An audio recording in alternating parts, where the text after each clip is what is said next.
የተወደዳችሁ የፈታ ዴሊ ቤተሰቦች ከልብ የመነጨ ሰላምታችን በያላችሁበት ይድረሳችሁ። ዕለተ ቅዳሜ ሰዓቱን መረጃ ይዘን ተገኝተናል። ለእናንተ ይመጥናሉ ብለን ከመራረጥናቸው መካከል በቅድሚያ እናስተዋውቅ። በዘመነ ካሴና አስረስ ዳምጤ የሚመራው የጎጃም የፋኖ ታጣቂዎች የወሰደው አንድ እርምጃ በርካቶችን አስደንግጧል። በዚሁ ዙሪያም ከፋኖ ታጣቂ አመራሮች መካከል አንዱ የሆኑት አቶ አስረስ ማረ ዳምጤ እንደዚሁም ከመንግስት በኩልም የተሰጠ ማብራሪያ አለ። በሁለቱም አቅጣጫ ያለውን መረጃ አካተናል። በኢትዮጵያ መከላከያ ሰራዊት ውስጥ የውጭ ግንኙነትና ወታደራዊ ትብብር ዳይሬክተር ሜጀር ጀነራል ተሾመ ገመቹ የባህር በርን በተመለከተ ለሁለተኛ ጊዜ ያስተላለፉት መልእክት ከፍተኛ ትኩረት ስቧል። ጀነራሉ ባህር በር በሴራ ከእጃችን ወጥቷል፣ ትውልዱ ዳግም እጁ ለማስገባት ይዘጋጅ ሲሉ ጥሪ አቅርበዋል። መረጃው ተዘጋጅቷል። ድምፃዊ አንዱዓለም ጎሳ ከሰሞኑ ሽምግልናና ከፍቅረኛው ቀነኒ አዱኛ አሟሟት ጋር በተያያዘ በቪዲዮ መልእክቱን አስተላልፏል። ድምፃዊ አንዱዓለም ጎሳ በእጮኛው ቀነኒ አዱኛ ህልፈት ተከትሎ በማህበራዊ ሚዲያና በተለያዩ ወገኖች ሲቀርቡበት ለነበሩ ከባድ የወንጀል ክሶችና ጥርጣሬዎች ለመጀመሪያ ጊዜ ዝርዝር ምላሽ ሰጥቷል። መረጃውን እናደርሳለን። ከህግ ባለሙያ የዳኝነት ስራ እስከ ተቃዋሚ ፖለቲካ አመራር ድረስ አልፈው እስከ ብሔራዊ ምርጫ ቦርድ ከፍተኛ ኃላፊነት ቦታ ውስጥ ያለፉት ብርቱካን ሚደቅሳ በአዲስ መጽሐፍ መጥቻለሁ ብለዋል። አጠር አድርገን ይዘነዋል። የኤርትራው ፕሬዝዳንት ኢሳያስ አፈወርቂ አስተዳደር በባህር በር ጉዳይ አዲስ ሀሳብን አጋርቷል። በዚሁ ባጋራው ሀሳቡ ኤርትራ የሉዓላዊነት ጉዳይ ከባህር በር ጥያቄ ጋር ተያይዞ ለድርድር አይቀርብም ሲል አስታውቋል። መረጃውን ያጋሩት የኤርትራው ማስታወቂያ ሚኒስትር የማነ ገብረ መስቀል ናቸው። በጥንቅራችን ከያዝናቸው መረጃዎች መካከል ነው። ትብብር ለኢትዮጵያ አንድነት የተባለው የተቃዋሚ ፖለቲካ ፓርቲዎች ስብስብ ከኢትዮጵያ ብሔራዊ ምርጫ ቦርድ የቅንጅት ምዝገባ ምስክር ወረቀት ማግኘቱን የተመለከተ መረጃ ይዘናል። እስራኤል ለሶማሊላንድ የሰጠችውን እውቅና ተከትሎ በሶማሊያ ያለው ተቃውሞ ሃይማኖታዊ ቅርጽ እየያዘ መምጣቱን የቢቢሲ ዘገባ አመልክቷል። ትላንት በመላው ሀገሪቷ በአርብ ጸሎት ስርዓት ላይ እስራኤል ተወግዛለች። ከእምነት መምህራኑም ጥሪ ተላልፏል። ጉዳዩን የምንመለከት ይሆናል። ሳውዲ አረቢያ በየመን ላይ ከባድ የአየር ጥቃትን ሰነዘረች። ጥቃቱ የተሰነዘረው በትላንትናው ዕለት ምሽቱን ነው። ከባድ ጉዳትም ተከስቷል። በጥንቅራችን ከተካተቱት መረጃዎች መካከል ነው። እስከ ፍጻሜ አብራችሁን ቆዩ። የምንለቃቸው ዕለታዊ ትኩስ ዜናዎች እንዲደርሷችሁ ላይክ፣ ሼር፣ ሰብስክራይብ ማድረግ እንዳትረሱ። መሃል ፒያሳ ላይ እጅግ ድንቅ አፓርትመንት ለሽያጭ ቀረበ። የአማና ትሬዲንግ እህት ኩባንያ ከሆነው ሜሪት ሪል ስቴት በመሃል ፒያሳ ወዳጅነት ፓርክ አጠገብ በፖስቴሽን ቴክኖሎጂ እያስገነባናቸው የሚገኙ አፓርትመንቶችም ለሽያጭ አቀረብንላችሁ። ባለ 1 መኝታ ከ500 ሺህ ጀምሮ፣ ባለ 2 መኝታ ከ840 ሺህ ጀምሮ፣ ባለ 3 መኝታ ከ1.2 ሚሊዮን ብር በ10% ቅድመ ክፍያና ከረጅም ጊዜ የባንክ ብድር ጋር አቀረብንላችሁ። ለአጭር ጊዜ የሚቆይ እስከ 35% የሚደርስ ዳጎስ ያለ ቅናሽ የተዘጋጀ ሲሆን ባሉበት ሆኖ በዲኤችኤል ይጨርሱ። አሁኑን ይደውሉ። ለበለጠ መረጃ 0971 99171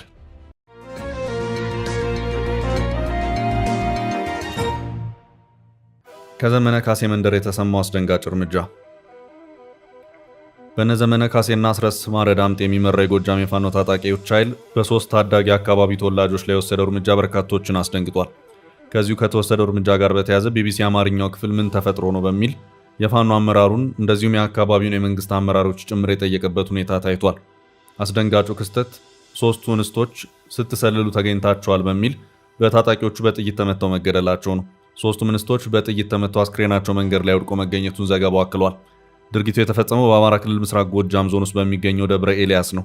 በዚሁ ዙሪያም ጥያቄ አቅርቤ ምላሽን ሰጥተውኛል ያላቸውና ከታጣቂዎቹ አመራሮች መካከል አንዱ የሆኑት አቶ አስረስ ዳምጤ ሶስቱ ሴቶች ለጠላት ሲሰልሉ በመገኘታቸው እርምጃ ተወስዶባቸዋል ማለታቸውን ይሄው የአማርኛ ቢቢሲ ድረገጽ በዛሬው ዕለት ባሰራጨው መረጃ አመልክቷል።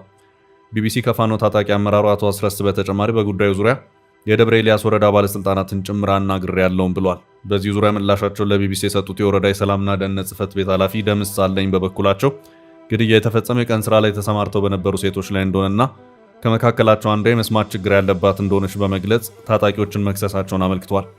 ከ17 እስከ 19 ዓመት ዕድሜ ያላቸው ሶስት ሴቶች ከደብረ ኤልያስ ከተማ ወጣ ብሎ ባለ ጥጃ ጎጠር መገንጠያ የተባለ አካባቢ ተገድለው የተገኙት ማክሰኞ ታህሳስ 21 ቀን 2018 ዓ.ም እንደሆነም የወረዳው የሰላምና ደህንነት ጽሕፈት ቤት ኃላፊ ደምስ ገልጸዋል። የወረዳው የጸጥታ ኃይሎች ሶስቱን የሴቶች አስክሬን ያገኙት ከነዋሪዎቹ በደረሳቸው ጥቆማ እንደሆነ የወረዳው የመንግስት ኮሚኒኬሽን ኃላፊ ሙላት ሙንዬ ገልጸዋል። አስክሬኖቹ የተገኙበት ቦታ በታጣቂዎች ቁጥጥር ስር ያለ ነው ሲሉ መናገራቸውንም ቢቢሲ አክሎ አመላክቷል። ኃላፊው አክለውም አካባቢው ከመንግስት ቁጥጥር ውጪ ነው፣ ታጣቂዎች የያዙት አካባቢ ነው። እዚያ የሚተላለፍ ሰው 3 ልጆች ተመተው ወድቀዋል፣ የተመቱትም ጭንቅላታቸውን ነው የሚል ጥቆማ ሲደርሰን የጸጥታ ኃይል ሄዶ አስክሬናቸውን አምጥቶ ለቤተሰቦቻቸው አስረክበው እንዲቀበሩ ተደርጓል በማለት ለቢቢሲ ተናግረዋል። ይህንኑ የሚያጠናክሩት የሰላምና ደህንነት ጽሕፈት ቤት ኃላፊው ደምስ በበኩላቸው ሶስቱ ሴቶች በጥይት ተደብድበው እንደተገደሉ አስረድተዋል። የተለያየ አስገድዶ መድፈር ድርጊቶች ፈጽመውባቸዋል ሲሉም መናገራቸውን ቢቢሲ በዚሁ በዛሬው ዘገባው አመላክቷል። ወሲባዊ ጥቃት መፈጸሙ እንዴት እንደተረጋገጠ ጥያቄ የቀረበላቸው ኃላፊው ሐኪሞችን ይዘን ሄደን ነበር። ከዚያ በኋላ የተፈጸመ ድርጊት ካለ በሚል ነበር አስቀድመን ይዘናቸው ሄድ ነው። ይዘናቸው ከሄድን በኋላ ያለውን ናሙና ወሰዱ። ልጆቹን ከፋፍነው አነሱ። ከዚያ በኋላ ሲታይ እንደዚህ አይነት ነገር እንደፈጸሙባቸው ነው መረጃዎች የሚያመለክቱት ብለዋል። የኮሚኒኬሽን ኃላፊ አቶ ሙላት እንደሚናገሩት የሟቾቹ ማንነት የታወቀው በመታወቂያቸው አማካይነት ነው። ከሟቾቹ አንዷ የሆነችው ሙያነሽ ተሾመ 17 ዓመት ታዳጊ እንደነበረች የሰላምና ደህንነት ጽሕፈት ቤት ኃላፊው ደምስ ተናግረዋል። ትህትና አለኝና መልካም ታዬ የተባሉት ሁለቱ ሟቾች ደግሞ 18 እና 19 ዓመታቸው እንደነበር ገልጸዋል። ሶስቱ ሴቶች ላይ የተፈጸመው ግድያ ለመጀመሪያ ጊዜ ይፋ ሆኖ በአካባቢው ከሚንቀሳቀሱት የፋኖ ታጣቂዎች ጋር ግንኙነት ያላቸው የፌስቡክ ገጾች ባጋሩት ልጥፍ መሆኑንም ቢቢሲ በዚሁ በዛሬው ዘገባው አክሎ አመላክቷል። የፋኖ አመራሩ አቶ አስረስ በበኩላቸው በዚሁ ለቢቢሲ በሰጡት ምላሻቸው ሶስቱ ሴቶች የተያዙት ወታደራዊ ስልጠና ከሚወስዱ ምልምሎች ጋር በመመሳሰል በስልጠናው ቦታ ስልጠና የሚወስዱ መስለው ለምዝገባ በቀረቡበት ወቅት በታየባቸው የሰላይነት ምልክት የተነሳ ነው ሲሉ ታጣቂዎቹ በእንስቱ ላይ የወሰዱትን እርምጃ በመደገፍ ተከላክለዋል። ያንን ተከትሎ በተደረገ ጥብቅ ክትትል በቁጥጥር ስር ውለው ምርመራዎች ተደርገዋል። ይጠቀሙባቸው የነበሩ ስልኮችን፣ የነበራቸውን እንቅስቃሴ፣ እነማን ተልዕኮ እንደሰጧቸው ጭምር እነሱም አምነዋል ሲሉም አቶ አስረስ ዳምጤ የተናገሩ መሆኑን ዘገባው አክሏል። ቢቢሲ በመንግስት ወገን አነጋገርኳቸው ያላቸው የደብረ ሊባኖስ ወረዳ አመራሮች ግን ወጣቶቹ ሴቶች የስለላ ስራ ላይ ተሰማርተው ነበር መባሉን እንዳልተቀበሉት አመላክቷል። የወረዳው የሰላምና ደህንነት ጽሕፈት ቤት እንደዚሁም የኮሚኒኬሽን ኃላፊዎች ግድያው የተፈጸመው ሰሊጥ የመሰብሰብ ስራ ላይ ተሰማርተው በነበሩ የቀን ሰራተኞች ላይ እንደሆነ በመግለጽ የታጣቂዎቹን ውንጀላ ውድቅ አድርገዋል ሲልም ቢቢሲ አክሏል። ከሟቾቹ አንዷ የሆነችው ትህትና ዘመድና የወረዳው ትራንስፖርት ጽሕፈት ቤት ኃላፊ የሆኑት ዘውዱ ደምስን በተመሳሳይ እንኳ ተልዕኮ ልትቀበል ከመንግስት አካል ማን ምን እንደሆነ አታውቅም ሲሉ ምላሻቸውን ሰጥተዋል። ሌላኛው ሟች መልካም ታደም የቀን ሰራተኛና ሻይ ቤት ነው የምትሰራው ሲሉም ተናግረዋል። ወደ ቀጣይ መረጃ አለፍን።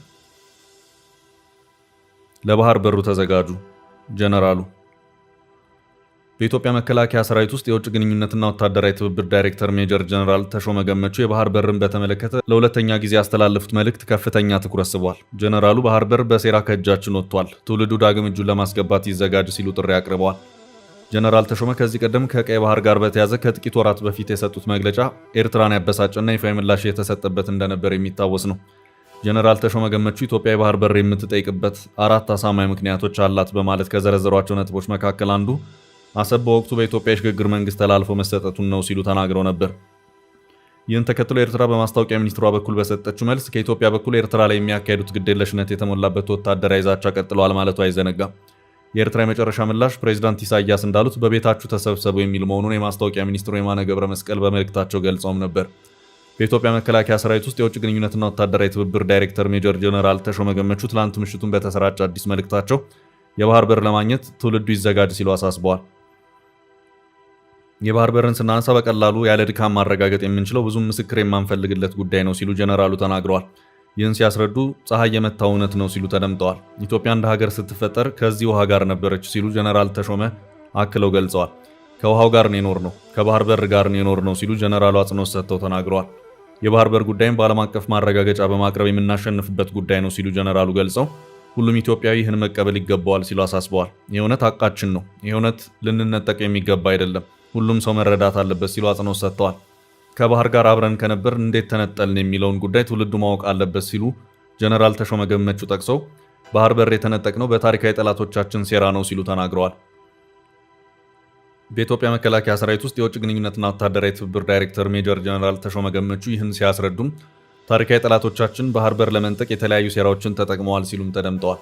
ጀነራሉ የመጀመሪያ አስተሳሰብ ችግር ያለባቸው ዘመን የተሻገሩ ዛሬም ያሉ ብሔራዊ አጀንዳና የህልውና ጉዳያችን የሆነውን ጉዳይ አሳልፈው የሰጡ ሆዳደሮች ናቸው ሲሉ ወቅሰዋል። የታሪካዊ ጠላቶቻችን ፈረስ ሆነው አግዘዋቸው እነርሱ በሚሰጧቸው አጀንዳዎች እየተነዱ የተነጠቅነው በእነሱ ምክንያት ነው ያሉ ሲሆን ባህር በር ያጣነው በኢትዮጵያ ታሪካዊ ጠላት መሆኑ ግን ሊሰመርበት ይገባል ብለዋል። ማንኛውም አካል ሌሎች ጉዳዮችን ከባህር በር አጀንዳ ጋር እየለጠፈ ለማደናገር ቢሞክርም ኢትዮጵያውያን ሳይዘናጉ ለብሔራዊ ጥቅማቸው ሊቆሙ እንደሚገባ ጀነራሉ ጥሪ አቅርበዋል። የአሁኑ ትውልድ በሴራ የታጣውን የባህር በር ለማግኘት ራሱን ከመቼውም ጊዜ በላይ ዝግጁ እንዲያደርግም አሳስበዋል። ኢትዮጵያ በሰላማዊ መንገድና በጋራ ተጠቃሚነት መሪ የባህር በር ለማግኘት የምታደርገው ጥረት ተጠናክሮ እንደሚቀጥልም በገለጻቸው ወቅት ተመልክቷል። ላለፉት 30 ዓመታት የባህር በር በማጣታችን አገሪቱ በኢኮኖሚ መገዷቷንና ለሰላምና ጸጥታ ስጋት ተጋላጭ መሆኗን ገልጸዋል። የባህር በር ጉዳይ ፖለቲካ መጠቀሚያ ሳይሆን የአርሶ አደሩ፣ የነጋዴውና የወጣቱ የጋራ የብሔራዊ አጀንዳ ጉዳይ መሆኑን ጀነራል ተሾመ ገመቹ ተናግረዋል።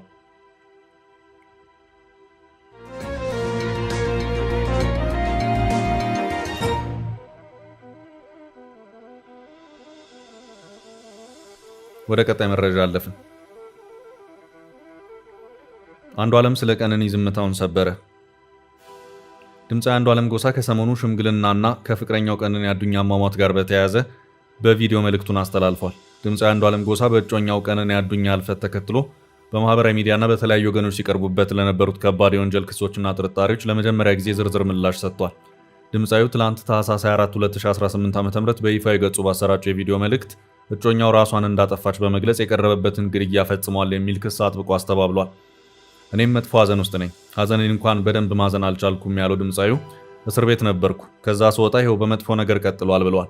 ድምፃዊ አንዱዓለም ጎሳ ያጠፋኋት ወይም የጎዳኋት ነገር የለም፣ የማወጣው ጉማ የለም ያለ ሲሆን ሽማግሌ ላኩት ለእኔ ወይም ለሌላው እንዲወግኑ ሳይሆን እኔም እውነት አለኝ፣ ሚስቴን አጥቻለሁ፣ ያንን እውነት ተመልከቱልኝ ብዬ ነው ሲል ገልጿል። ድምፃዊው በሰጠው ማብራሪያም እጮኛው ሕይወቷ ባለፈ ዕለት ቀደም ብሎ የነበረው ጊዜ ሰላማዊ እንደነበር ገልጿል። እኔና ቀኑ ቆንጆ የፍቅር ግንኙነት አለን፣ ግን ጭንቀት ነበረባት። ጭንቀቱ ቤት ከመዋል ይሆናል ብዬ አብረን እንድንሰራ የኢንተርቴንመንት ስራ ከፍቼ ሰጥቻት ነበር። ይህን ካደረግኩ በኋላ ራስን የማጥፋት ሙከራ ማድረጓን ቀጥላለች። ነገሩ ከአቅሜ በላይ ስለሆነ ለአባቷ አስደውዬ ይህ አጋጥሞኛል፣ ይህ ችግር ደርሶብኛል፣ መኖር አልቻልኩም አለችው። እኔም ተቀብዬን እንድትጨነቁ አይደለም፣ ነገር ግን ከቀን ወደ ቀን እየከሳች ነው፣ መፈታት አለበት ነገሩ ብያለሁ። ወንድሟን ጠርቼው ይህንን ነገር ፍቱላት ብዬ ተሰብሰቡ ብዬ አውርቼዋለሁ። ሆኖም መልስ የሰጠም ሆነ ተገናኝቶ የመከረ በጉዳዩ ላይ የለም። ስለ እሷም የጠየቀኝ የለም። ድምፃዊ አንዱዓለም ጎሳ ፍቅረኛው ቀነኒ አዱኛ በተደጋጋሚ ራሷን ለማጥፋት እንደምትሞክር ተናግሯል። ሕይወቷ ባለፈበት ቀን አብረው እንደነበሩ ድምፃዊው ተናግሯል። ሆስፒታልም አብረን ሄደናል። የልደቷን ፎቶ የተነሳችበት ቦታ የወሰድኳት እኔ ነኝ። ከዛ ስወጣ ሰዎችን ለማግኘት ሄድኩኝ። እሷ በጊዜ ልግባ ብላ ነው የተለያየ ነው። ማታ ጥሩ ጊዜ እያሳለፍን ነበር። ለወንድሟም ስትደውል ነበር። ድንገት ስለ ውሎዋ ስጠይቃት እኔን የማመን ችግር አለብህ በማለት ከምንተኛበት ተነስታ ሄደች። ስትቆይብኝ ተጠራጥሬ ሄድኩ። ሌሎች ክላሶች ውስጥ የለችም። ቼክ ሳደርግ ኪችኑ ዝግ ነው። አበባ ነገር ላይ ቆሜ ሳያት የልብስ ማጠቢያ ማሽኑን ተደግፋ ላርጎ ስትጠጣ ነበር። ምን ነው ቀኖ ብዬ በዛ ዘልዬ ገባው። ከዚህ ቀደም እንዲህ አይነት ነገር አላደርግም ብላ ቤተሰብ ፊት ቃል ገብታልኝ ነበር። ወንድሜም ጓደኛዋም እንዲመክሯት ነግሬያቸው ነበር። በተደጋጋሚ ቃል ገብታልኝ ነበር።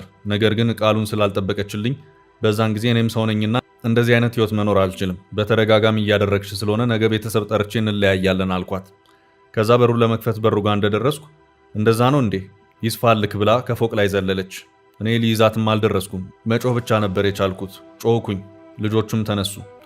ያለው ነገር የተፈጠረው ይህ ነው ሲል አስረድቷል። ቀኑ እያደረገችኝ ነገር የለም። እሷን የምጎዳበት ምንም ምክንያት የለም። ተይ ብዬ መምከር ከመደገፍ ውጭ ያደረግኳት ነገር የለም። እጄ ንጹህ ነው። ሽማግሌዎቹ ይህንን ይመልከቱልን፣ ከቤተሰቧ ጋር ግንኙነቴን ያስቀጥሉ ብዬ ነው የላኩት። ስለ ጉማም አልተወራም። እጄ ንጹህ ነው፣ የማወጣው ጉማ የለም ሲል ገልጿል።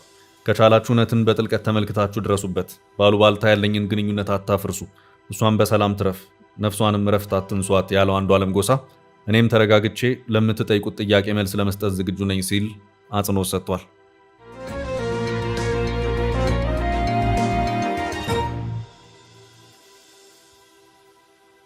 ወደ ቀጣይ መረጃ አለፍን። ብርቱካን ሚደቅሳ በመጽሐፍ መጡ። የኢትዮጵያ ብሔራዊ ምርጫ ቦርድ ዋና ሰብሳቢ ሆነው ያገለገሉትና በገዛ ፈቃዳቸው ኃላፊነታቸውን የለቀቁት ብርቱካን ሚደቅሳ በአዲስ መጽሐፍ እየመጡ ነው። የመጽሐፋቸውንም ርዕስ መመለስ የሚል ስያሜ የሰጡት መሆኑን እየወጡ ያሉት መረጃዎች ያመለክታሉ። ከዳኝነት የህግ ባለሙያ እስከ ፖለቲካ ፓርቲ አመራርነት ከዚያም እስከ ብሔራዊ ምርጫ ቦርድ ድረስ የዘለቀ ልምድና የህይወት ውጣ ውረድ ያላቸው ብርቱካን ሚደቅሳ በመጽሐፍ ሲከሰቱ ይህ የመጀመሪያቸው ነው። ብርቱካን ሚደቅሳ በአወዛጋቢው የ1997 ዓ.ም ምርጫ ወቅት የዋነኛው ተቃዋሚ ፓርቲ ቅንጅት ለአንድነትና ለዲሞክራሲ ፓርቲ አባል የነበሩ ሲሆን በፓርቲው ከፍተኛ የኃላፊነት ቦታ ላይ ነበሩ። የምርጫውን ውዝግብ ተከትሎ መንግስት የተቃዋሚ አመራሮችንና ጋዜጠኞችን ለእስር በዳረገበት ጊዜ ብርቱካንም በእስር ላይ ቆይተው ነበር። ቅንጅት ከፈረሰ በኋላም አንድነት ለፍትህና ለዲሞክራሲ የተሰኘ ፓርቲን ከሌሎች አጋሮቻቸው ጋር በመመስረት በፖለቲካው ውስጥ ለመቆየት የሞከሩ ቢሆንም ብዙም ሳይቆዩ ድጋሚ ለእስር ተዳርገዋል። ብርቱካን በሀገሪቱ ውስጥ የነበረው የተቃውሞ ፖለቲካ መድረክ እየጠበበ በመምጣቱ በገዢው ኢህአዴግ መንግስት በገጠማቸው ጫናና እስር ወደ አሜሪካ በስደት ሄደው በትምህርት ላይ ለዓመታት ከቆዩ በኋላ ነበር በጠቅላይ ሚኒስትር አብይ ጥሪ የምርጫ ቦርድ ሰብሳቢ ሆነው ያገለገሉት። በታህሳስ 2011 ዓ.ም የኢትዮጵያ ብሔራዊ ምርጫ ቦርድ ዋና ሰብሳቢ በመሆን ስራውን የተረከቡት ብርቱካን ከ4 ዓመታት በላይ በኃላፊነቱ ላይ ቆይተው ከዚያ በኋላ ኃላፊነታቸውን በገዛ ፈቃዳቸው ለቀዋል።